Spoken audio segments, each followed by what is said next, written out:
Hello everyone. Children, we completed last time with the Kingdom Monera. A little of Kingdom Monera description is completed. But today let's begin with comparison of 2 kingdom classification and 5 kingdom classification. Okay, and then we move ahead with Kingdom Monera again with a small gist of the topic. Okay, and then we begin with the description of Kingdom Monera. So if we have to compare 2 kingdom classification and 5 kingdom classification, the very first thing about 2 kingdom classification, who proposed, we know already in the first video lecture we had studied, that is the name of the scientist is Carolus Linnaeus, right, in which year? 1758. Okay, now Carolus Linnaeus gave this 2 kingdom classification of what? Kingdom Plantae as well as Kingdom Animalia. Right? Now if you have to compare Kingdom Plantae and Animalia, what is the basic characteristic that you can compare with? Now Kingdom Plantae, when I talk about, they are stationary, the organisms are stationary, right? Meaning the plants are stationary. Whereas in Kingdom Animalia, the organisms keep on moving from one place to another place, right? This is the basic point. Second basic point, what you can say for Kingdom Plantae and Animalia is the Plantae have cell wall. They have a rigid outer covering which is known as a cell wall, whereas Animalia they lack cell wall, right? Plantae they have a presence of chlorophyll pigment. Animalia they don't have presence of chlorophyll pigment, right? Now in plants they can include all the green plants, the mosses, the lichens, fungi. These are all based on Kingdom Plantae. Animalia, all the organisms which belongs to animal kingdom, they all are placed in Animalia, right? Now if I have to go it in detail about 2 kingdom classification advantages. What are the advantages of 2 kingdom classification? These are prokaryotes, the organisms without the true nucleus, like bacteria and blue-green algae, and eukaryotes, organisms with true nucleus, had been put together in this. Unicellular organisms and multicellular organisms were put together in one group. Okay, so these are the 2 advantages that we have to learn about 2 kingdom classification. Now if we have to move ahead with the 5 kingdom classification, who proposed it? It is Irish Whittaker, right? Robert Whittaker.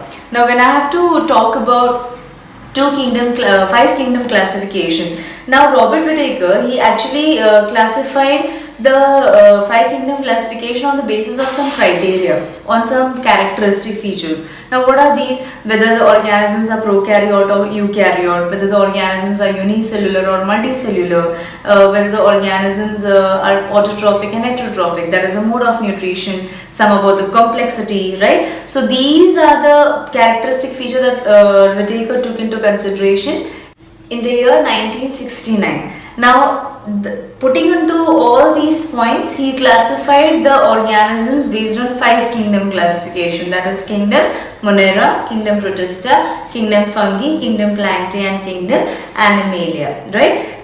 We have to begin with Kingdom Monera. So let's start with Kingdom Monera.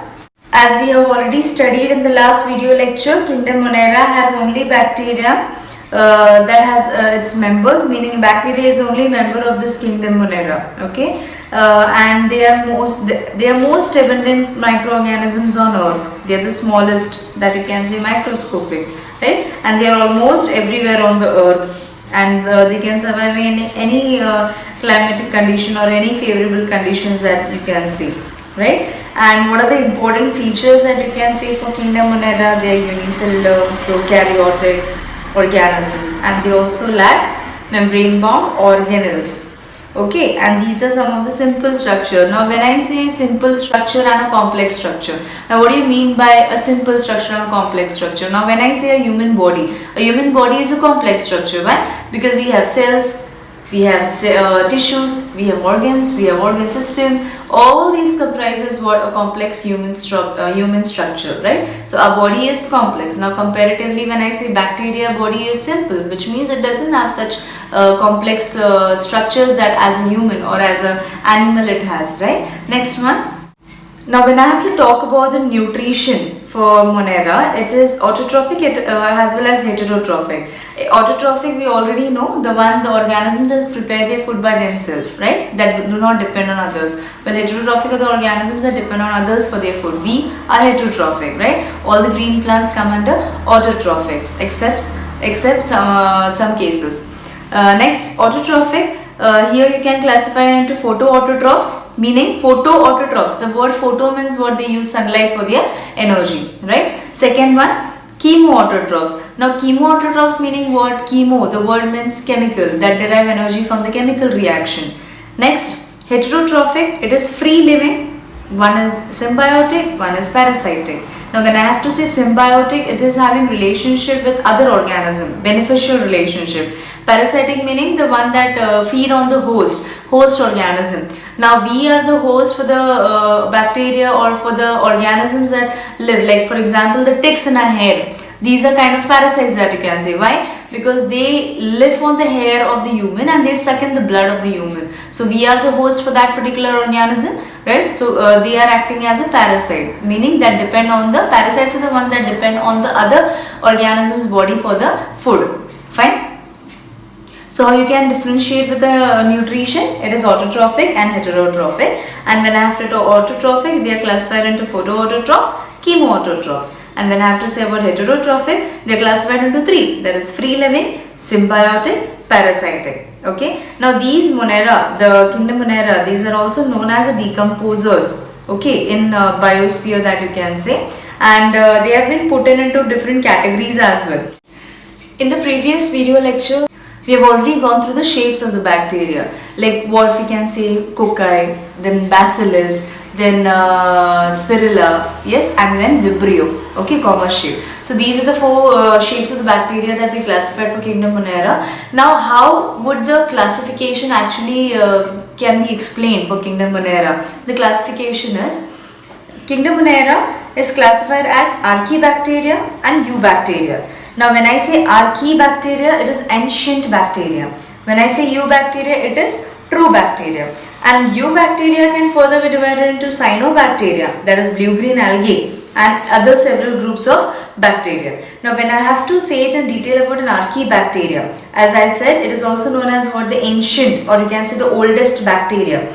Now they are special as they can survive under extreme conditions, maybe in absence of oxygen, maybe with high salt concentration, or maybe with acidic pH, or very high temperature as well, say like 100 degrees Celsius as well. Okay, here you can give an example of halophils. Halophils means the organism which survive in extreme salty areas and can live in strong salt solution.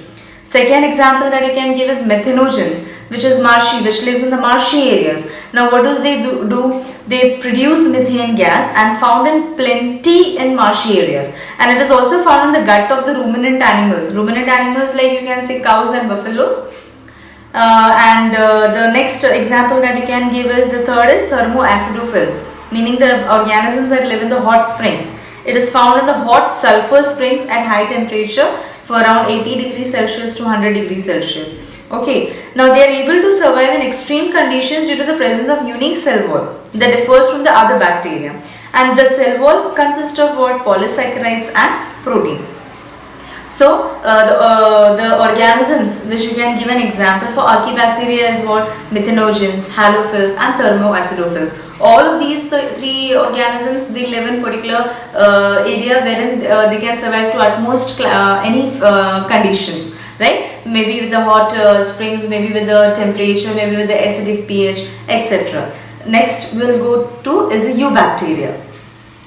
It is also referred as true bacteria as it was told and is present in abundant, right? And they have been put into two subgroups, either cyanobacteria and bacteria, which belongs to several groups. Now when I have to talk about cyanobacteria, they are commonly known as blue-green algae. Okay, cyanobacteria are commonly known as what? Blue-green algae. That is what we are familiar with. Now they are supposed to be earliest oxygenic photosynthesizers.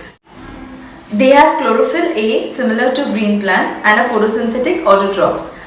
They are unicellular, colonial. Now when I have to say colonial meaning the organisms of the bacteria which live in colonies. Colonies means what? In a group. Okay, they cannot survive individually. They have to be in the group, and that is the reason they say it is in colonies, present in colonies.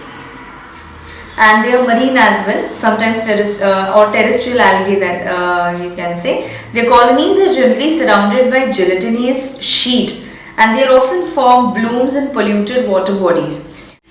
Now some cyanobacteria can fix atmospheric nitrogen in a special cells, and these are called as heterocyst. What is it known as?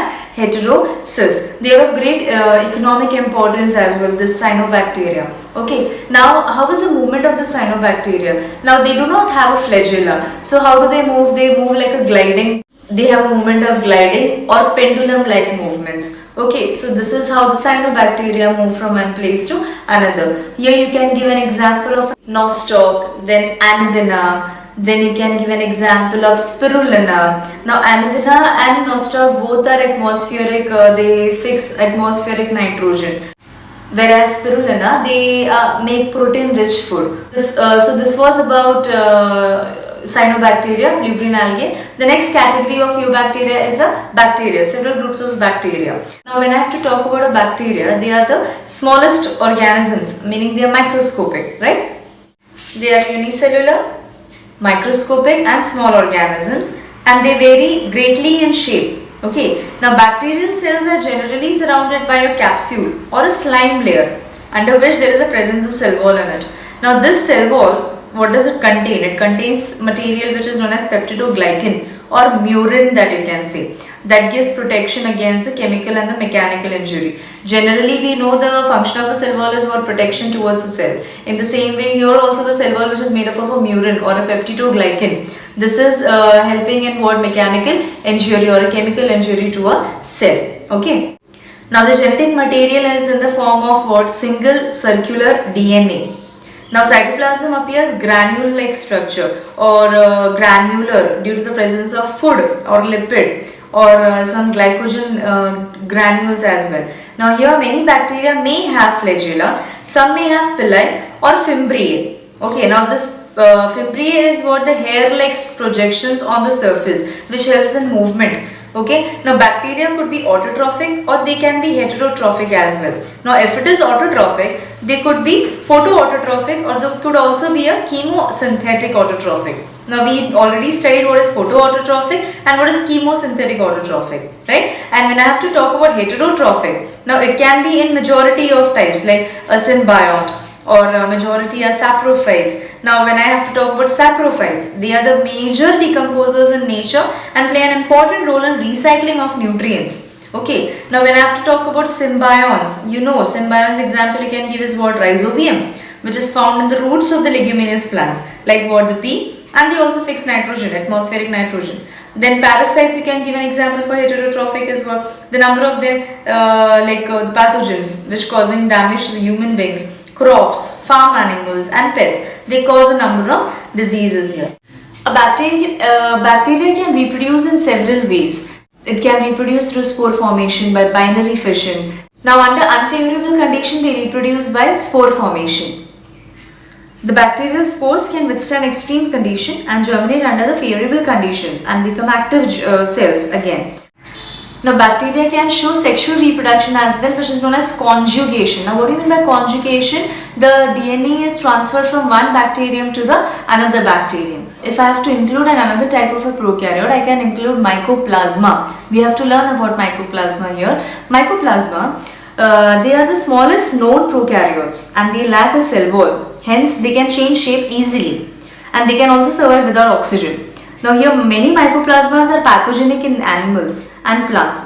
Now there is an example like PPLOs that you can say. PPLOs means what? The pleuropneumonia-like organisms. PPLOs, pleuropneumonia-like organisms. They cause pleuropneumonia in animals and witches. Now that is the broom in plants. Okay, many mycoplasma are pathogenic in animals and plants. Now this pleuropneumonia-like organism, that is PPLOs, they cause pleuropneumonia in animals. Okay, so this was about mycoplasma. We learned about two kingdom classification. We learned about 5 kingdom classification. We learned about kingdom Monera, about the classification. How is the organism classified on the basis of what characters they are classified. In the next video lecture, we'll be learning about kingdom Protista. Thank you so much.